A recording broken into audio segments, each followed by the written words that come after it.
célula cancerosa, ela passa a viver sem oxigênio. E ela passa a viver sob fermentação. E ela fermenta com duas coisas só, ou glicose ou glutamina. Dependendo do tipo do câncer, a grande maioria é glicose. Alguns cânceres de origem hematopoética, linfoma, leucemia, Hodgkin, etc., eles usam também muito glutamina. Então, o alimento do câncer é glicose e glutamina. Então, vamos ver onde é que está isso, para você que está preocupado com a doença. A glicose vem do carboidrato. É o pão, é o macarrão, é o que você está comendo. É o bolo, quer dizer, é o carboidrato, é o arroz demais, é o trigo, é a farinha. Então, isso é carboidrato. Isso vai virar glicose. E isso vai alimentar o câncer. De onde que vem a glutamina? A glutamina vem das proteínas. Proteína predominantemente animal. Então, eu digo o seguinte, você, não interessa o que você come, no momento que você recebeu o diagnóstico que você tem câncer, você tem que passar a consumir produto vegetal. Você tem que virar vegetariano. Você pode até comer peixe, você pode até ingerir frango, mas carne vermelha não. Porque a carne vermelha, ela produz várias coisas que vão facilitar o câncer. Ela provoca uma coisa chamada gliconeogênese, parte do que está lá vira açúcar, por incrível que pareça, entra como proteína, mas termina como açúcar. Isso é um fenômeno que tem no corpo, chama gliconeogênese. Ela estimula o mTOR, que vai proliferar o câncer, tá? Entendeu? Tem uma coisa, um açúcar na carne, chamada Neu5Gc, que foi descoberta há 4 anos atrás, que é cancerígena. Então, tudo isso, uma pessoa saudável, como eu disse, um fator só não causa câncer. Uma pessoa saudável, ela pode ir na churrascaria comer carne à vontade, sem problema nenhum. Agora, uma pessoa que está com processo de câncer, ou que teve câncer e está preocupado com a recidiva, ele vai ter que cortar essa carne vermelha, entendeu? Ele vai ter que cortar o carboidrato. Ele vai ter que restringir a quantidade de comida que ele come. Porque você está comendo mais do que você deveria. Ficou muito fácil. Você vai lá na era paleolítica, 12, 15 mil anos atrás, não sobrava comida, não tinha geladeira para guardar, entendeu? Você comia e acabou, não vou acordar de noite para comer. Isso não existe, não existia iluminação nenhuma, nem o fogo, não tinha 300 mil anos atrás, não tinha fogo. Então, como é que eu vou acordar à noite, está escuro? Tá? Então, a pessoa passava muito tempo sem comer. E esse é um dos grandes segredos da saúde.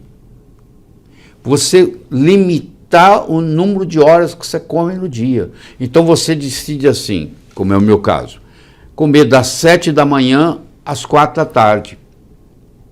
Eu tomo meu café da manhã por volta de 7 horas, eu almoço por volta de meio-dia, 1 hora, e eu tomo um lanche discreto às 4. Sabe quando que eu vou comer de novo? No dia seguinte. Você pergunta, mas o que você faz no jantar? Eu faço uma limonada quente. Eu espremo limão com água quente. Quando eu termino, eu quero que você experimente isso, quando eu termino de tomar aquele limão com água quente, quando eu termino, se você me oferecer meu prato favorito, eu tenho náusea. Eu não quero. Acabou a fome. Tira a fome totalmente. E isso faz toda a diferença. Isso faz um diabético curar.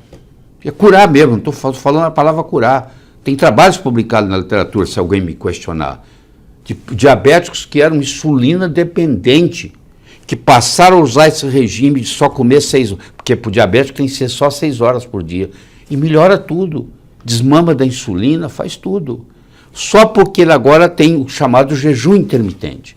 E esse jejum intermitente, o Dr. Cifre, que é o grande herói no momento, na área do câncer, está usando isso em combinação, por exemplo, com oxigênio hiperbárico, com resultados espetaculares, espetaculares. E com produtos que ainda não estão no mercado, que chama DON, D-O-N, que bloqueia a glutamina, como ele não pode fazer lá, podem fazer na Turquia, tem estudos em Istambul, tem estudos em Alexandria, no Egito, que estão publicados nos jornais americanos, científicos.